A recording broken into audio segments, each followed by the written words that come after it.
Virat Kohli கேப்டன்ஷிப்ல team India வேட்டைக்கு போற சிங்கம் மாதிரி இருந்ததுங்க. கேஎல் ராகுல் ரீசெண்டா ஒரு பாட்காஸ்ட்க்கு பேட்டி கொடுத்திருக்கும் போது என்ன சொல்லியிருந்தாருன்னா, என்னோட ஃபர்ஸ்ட் கேப்டன் பாத்தீங்கன்னா தோனி தான். அவர் தலைமையில இந்தியா டீம் பாத்தீங்கன்னா ரொம்ப காமாவே இருந்தது. அது மட்டும் இல்லாம அந்த காம்னஸை வச்சு நாங்க நிறைய மேட்சஸ் வின் பண்ணோம். ஒன்ஸ் தோனி ஸ்டெப் அவுட் ஆயிட்ட பிறகு விராட் கோலி கேப்டன்ஷிப்பை டேக் சார்ஜ் பண்ணாரு. அதுக்கப்புறமா டீம் இந்தியாவோட கியர் வந்து காம்னஸ்ல இருந்து அக்ரஷனுக்கு மாறிச்சு. ஒவ்வொரு மேட்சும் விராட் கோலி தலைமையில போகும்போது இந்திய அணி சிங்கம் வேட்டைக்கு கிளம்புற மாதிரி தான் போவோம்.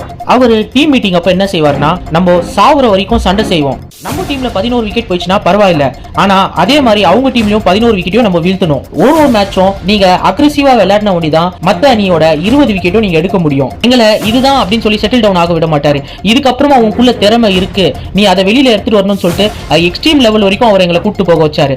அந்த அக்ரெஷனால தான் இந்திய அணி அவர் தலைமையில நிறைய டெஸ்ட் மேட்ச் வின் பண்ணிச்சு. அது மட்டும் இல்லாம நம்மளோட டெஸ்ட் வின்னிங் பெர்சன்டேஜ் வேற லெவல்ல இருந்ததுங்க. கங்குலிக்கு அப்புறமா நான் விராட் கோலியை தான் அந்த அக்ரெஷன் லெவல்ல பாக்குறேன். 100 யானை வந்தாலும் ஒரே சிங்கமா இருந்து விராட் கோலி கிரவுண்ட்ல வந்து போராடுவாருங்க. அதுதான் அவரை இந்த லெவல்ல கூட்டு வந்து விட்டு இருக்கு.